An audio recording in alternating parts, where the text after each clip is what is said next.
आपकी आज्ञा से जहां कहीं भी मैं रहने का यदि विचार करता हूं तो आप मुझे धनुष पर बाण चढ़ाए चारों तरफ दिखाई देते हैं, तो आप बता दीजिए कि मैं रहूं तो रहूं कहां।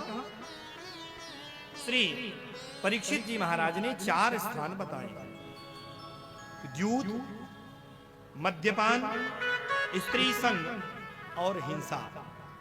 जहां जहां ये हो तो हे कलयुग तुम वहां सुखपूर्वक रहो। उसने कहा कि इतने से कहां संतोष होने वाला है, आपको एक और स्थान बता दीजिए। पुनश्च याचमानाय, जब उसने पुनः मांगा तो कहा कि अधर्म पूर्वक प्राप्त किया हुआ स्वर्ण जहां भी होगा वहां पर भी तुम रहो। झूठ, मद, काम, वैर, रजोगुण, अधर्म के ये जो मूल कारण हैं जहां जहां दिखाई, हे कलयुग तुम यहां पर रहो। आत्मकल्याणकामी पुरुषों को इनसे बच। मैं किसी को उद्देश्य करके ये बात नहीं कह रहा, लेकिन स्वयं भागवत में कही हुई इस बात पर यदि आप चिंतन न करें, यदि द्यूत कीड़ा, अब द्यूत के लिए तो घोर कलिकाल अब दिखाई ही दे रहा है। बलात् लोगों को द्यूत में लगाया जाता है। द्यूत माने जुआ। जुआ माने क्या? पैसा लगाना और पैसे को बढ़ाने के लालच में पूरे घर का सत्यानाश कर देना।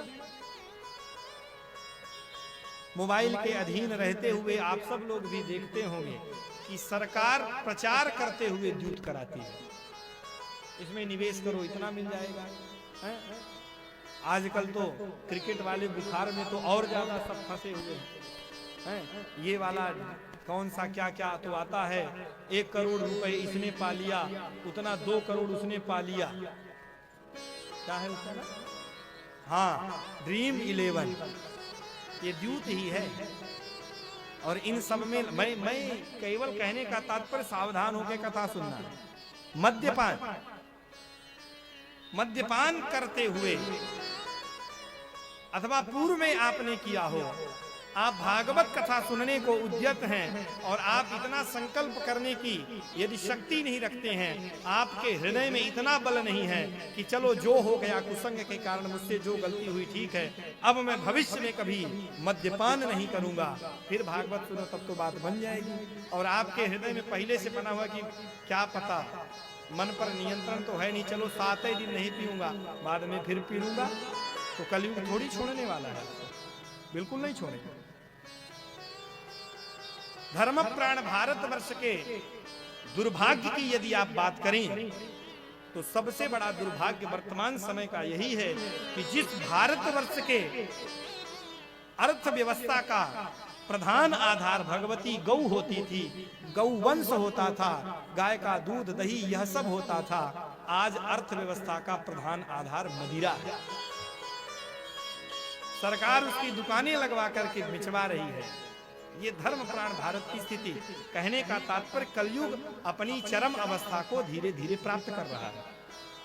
भागवत सुन करके जीवन को सुधारने के क्रम में कलयुग से बचना है। मैंने प्रारंभ में ही सुनाया कि कलयुग जब इतना तेजी से बढ़ रहा है तो कलयुग से कैसे बच करके भगवान के हो जाएं, तो कहा मद्यपान यदि हो रहा है, जिस घर में हो रहा है, व्यक्ति की बात छोड़ दो, उस घर में कलयुग रहेगा। प्रत्येक व्यक्ति की जिम्मेदारी है ये। पीने वाला कहता है कौन तुम्हारे घर का हम पी रहे हैं, तुम्हारी कमाई का पी रहे हैं, और व्यक्ति यही सुन के शांत हो जाता है। लेकिन उस पाप के भागीदारी आप भी, गलत कार्य का निषेध नहीं करने पर आप उसके भागी होते हैं। थोड़ा सा यदि चिंतन करें कि जिसे शराब पीना है खूब शराब पिए। और मैं तो कहता हूं कि प्रत्येक जिले में एक ऐसा भवन बनाया, जैसे कोप भवन बनता था पहले कि जब तक क्रोध में है तब तक अंदर ही रहेगा। तो जिसे शराब पीना है तो मैं अपने पैसे का पी रहा हूं, ये बात तुम छोड़ो, पूरा समाज मिलकर के उसको भरपेट शराब पिलावे, लेकिन वो घर के बाहर नहीं निकलना चाहिए। ये सर मेरी पहली बात को मैं समझ करके आप लोग कहोगे क्या कहने हैं, तुम घर के बाहर नहीं निकलना, इतना पियो कि पी करके संतुष्ट हो जाओ, शरीर का त्याग कर दो, चलेगा, बाहर नहीं निकलना। तुम अकेले अपने धन से पी करके जब बाहर घूमते हो, 1 से 2 होते हो, 2 से 4 होते हो, 4 से 6 होते हो, और देखते ही देखते तुम्हारे समाज का निर्माण होता है। इतनी अधिक तुम्हारी संख्या हो जाती है कि पूरा समाज दूषित हो जाता है। इसलिए कोई भी स्वतंत्र नहीं कुछ करने के लिए। कलयुग सबसे पहले इन्हीं का वर्णन करता है। यूतम पानम, मद्यपान, स्त्री संग, स्वरूप का बोध नहीं, माता पिता ने वो संस्कार नहीं दिए, पहली बात, गुरुजनों का आश्रय ग्रहण नहीं किया, कुत्सित संस्कार, अनपेक्षित वात्सल्य के नाम पर स्वेच्छाचार। जब उसने ये प्राप्त किया तो बड़ा होने के बाद जो भगवान ने गीता में कहा था कि माता और भगिनी के अतिरिक्त कोई दृष्टि नहीं होनी चाहिए, वो भगिनी में भगिनी दृष्टि नहीं रख पा रहा। ये कलयुग का प्रभाव है। और अपने सुख के लिए पशुओं को भी निंदित करने वाले कर्म करता है मनुष्य। ये कलयुग का प्रभाव है। पशु क्या करता है?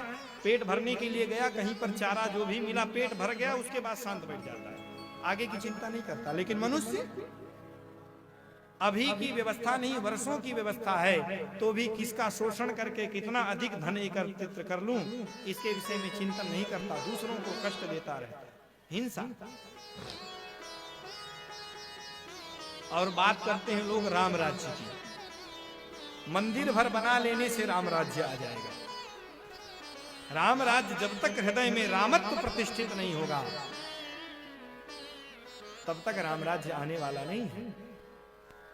जब तक भागवत रामायण का आश्रय ग्रहण करके राम जी के मर्यादित जीवन का आश्रय ग्रहण नहीं किया जाएगा, तब तक राम राज्य आने वाला नहीं है।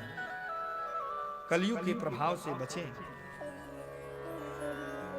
श्री परीक्षित जी महाराज ने उसे यह स्थान दे दिया, और धर्म का, भगवती पृथ्वी का, यही भगवती पृथ्वी गौ के रूप में और धर्म वृषभ के रूप में वहां पर था, रक्षण